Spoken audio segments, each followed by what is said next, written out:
Lena masuk gedung sate.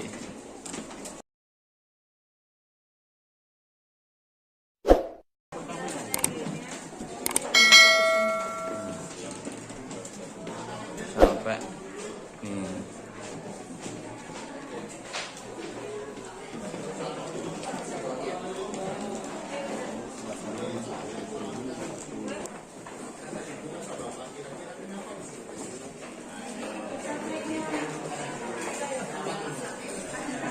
Sebutin lagi.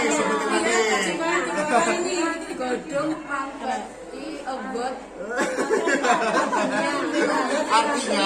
Artinya Departemen Perairan dan Lalu Lintas. Jauh. Yang seperti tusuk sate sebenarnya dibuat berfungsi sebagai penangkal petir. Ya. Terus ada buletan itu ada 6. Mas, Ya, kirain di dalam ada yang jual sate. nggak ada. Itu sebenarnya yang kayak satenya ya, ada buletan itu ada 6. Itu melambangkan pembiayaan gedung ini menghabiskan 6 juta gulden. Mata uang Belanda pada saat itu sekitar 450 miliar. Wow. Jadi sebenarnya bukan tusuk sate dan bukan gedung sate. Gedung apa tadi? Gulden. Bahasa Londonnya Mas, bahasa Londonnya. Gedung Van Verkeer and Waterstaat.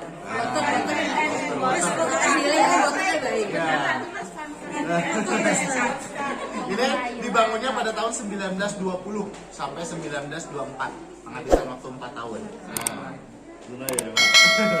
Arsiteknya namanya Johan Gerber dari Belanda. Ini dikerjakan sama 2.000 orang pekerja warga Bandung. Ada 150 orang pemahat kayu sama batu khusus dari Cina. Awal fungsinya tadi sebagai Departemen Perairan dan Lalu Lintas. Baru pada tahun 1980 menjadi kantor pusat pemerintahan Jawa Barat sampai sekarang. Kantornya Bapak Ridwan Kamil. Di sini Bapak Ridwan Kamil. Nanti kita ketemu Bapak Ridwan Kamil di belakang. Bisa ketemu ya? Bisa. Ada. Kita foto. Fotonya salah tapi biasa. Fotonya kan. Secara virtual. Ini interaktif glass namanya. Jadi ada beberapa teknologi yang bisa interaktif seperti ini. Jadi bisa di touch kayak gini.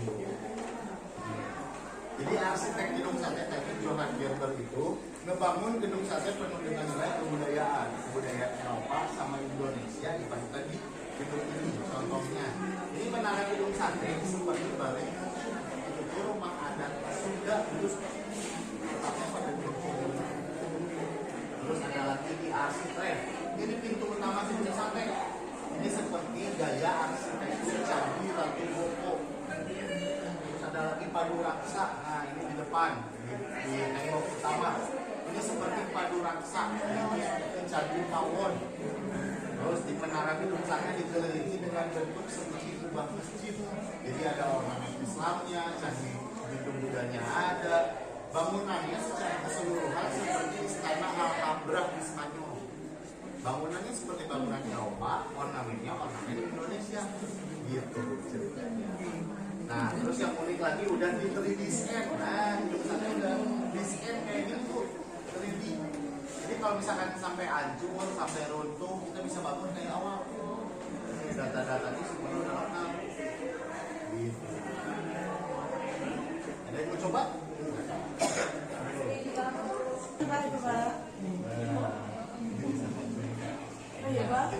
Miniatur. Gedung sate tapi bukan tempat sate. Ternyata tempat apa tadi? Pusat perairan ya. Kalau sekarang sebutnya cakar ayam. Ya, ini baja beton besinya itu dari Swedia, dari Eropa. Iya, terus batuannya diambil dari daerah Bandung Timur, Gunung Panglayang, daerah Sindang Laya. Foto-fotonya seperti ini. Nah, terus ini atapnya, unik juga ini. Jadi bukan pakai genteng, sampai sekarang pakai atap siram. Namanya kayu ulin dari Kalimantan. Kalau kena panas, kena hujan itu malah nambah kuat, anti rayap. Kayu besi disebutnya. Bahkan di Kalimantan itu dipakai untuk fondasi rumah. Saking kuatnya kayu ulin.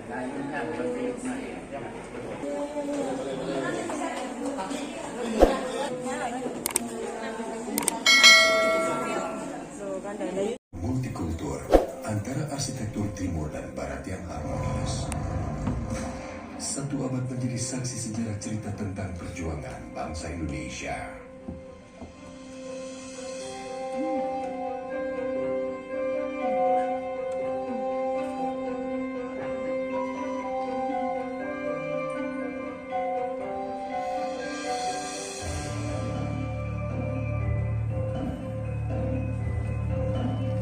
Bangunan itu akrab disebut Gedung Sate.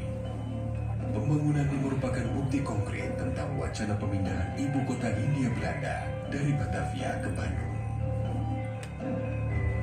Pemindahan tersebut melahirkan konsep berdirinya Balai Agung yang terdiri dari serangkaian gedung megah instansi pemerintahan Hindia Belanda. Kompleks ini bernama Gouvernementsbedrijven. Gedung Sate adalah gedung pertama yang dibangun dalam kompleks tersebut. Tahun 1924, Gedung Sate rampung dikerjakan. Dari segi arsitektur, Gedung Sate mendapatkan pengakuan sebagai mahakarya karena berhasil memadukan berbagai elemen nilai arsitek kebudayaan timur dan barat dengan serasi. Sejak diresmikan pada tahun 1930, Gedung Sate difungsikan sebagai kantor pusat Departemen van Verkeer en Waterstaat dan Sentrale Bibliotheek. Departemen van Verkeer en Waterstaat merupakan jawatan pemerintah Hindia Belanda yang berfungsi untuk mengelola sumber daya air dan manajemen lalu lintas kala itu. Sentrale Bibliotheek merupakan perpustakaan dengan koleksi gabungan dari 7 jawatan pemerintahan Hindia Belanda. Penggabungan ini menjadikannya sebagai perpustakaan terbesar di Asia Tenggara. Waktu berlalu hingga terjadinya Perang Dunia Kedua. Jerman di bawah kepemimpinan Hitler menguasai Polandia pada 1 September 1939. Peristiwa ini menimbulkan efek domino ke seluruh dunia, termasuk kota Bandung. Jepang yang beraliansi dengan Jerman mengamankan wilayah Indo-Pasifik dari cengkraman aliansi musuhnya.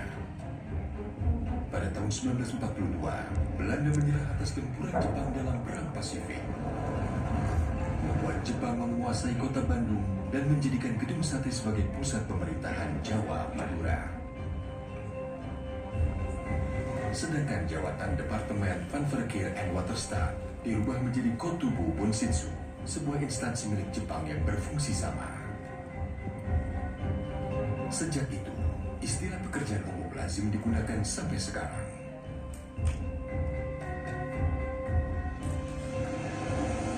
Pada tanggal 6 sampai 9 Agustus 1945, Amerika Serikat menjatuhkan bom atom di Hiroshima dan Nagasaki, Jepang. Peristiwa itu menandakan kemenangan absolut Perang Pasifik oleh aliansi Barat. Melalui pidato radio siaran suara Kaisar pada 15 Agustus 1945, Kaisar Hirohito mengumumkan bahwa Jepang telah menyerah kepada Sekutu. Kejadian itu menandakan penjajahan Jepang atas Indonesia berakhir. 17 Agustus 1945, Indonesia diwakilkan oleh Soekarno memproklamirkan kemerdekaannya, yang dilanjutkan esok harinya dengan penetapan Undang-Undang Dasar 1945 dan pembentukan Kabinet Pertama dan Organisasi Kenegaraan. Dalam Kabinet Pertama itu, Menteri Pekerjaan Umum dijabat oleh Adi Kusno Cokrosuyoso yang berkantor pusat di Bandung, Gedung Sate.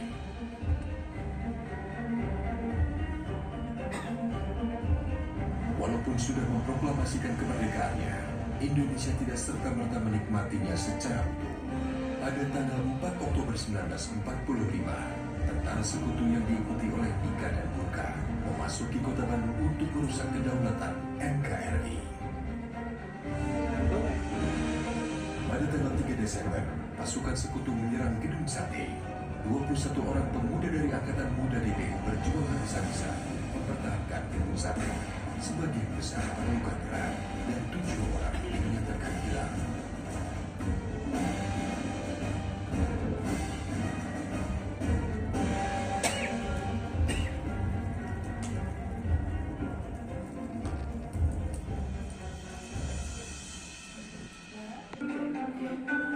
pada tahun 1952, ketujuh pemuda yang hilang dan dinyatakan gugur ini dapat ditemukan kerangkanya terkubur di halaman belakang gedung sate. Kerangka ini kemudian dipindahkan ke Taman Makam Pahlawan Cikutra. Ketika Insinyur Hadi Juanda menjabat sebagai Menteri Pekerjaan Umum, tanggal 3 Desember ditetapkan untuk diperingati sebagai Hari Kebaktian Pekerjaan Umum.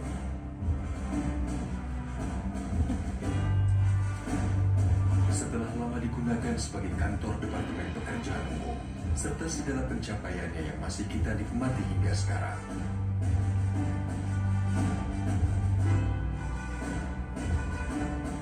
Tahun 1980, Gubernur Jawa Barat Aan Kunaifi memindahkan kantor Pemprov Jabar dari Gedung Kertanegara di Jalan Braga ke Gedung Sate. Dan sejak saat itu, Gedung Sate identik dengan pusat pemerintahan Provinsi Jawa Barat.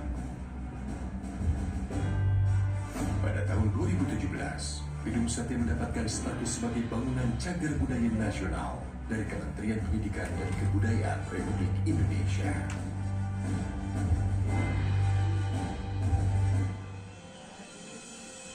Gedung Sate, mahakarya klasik tak lekang oleh waktu.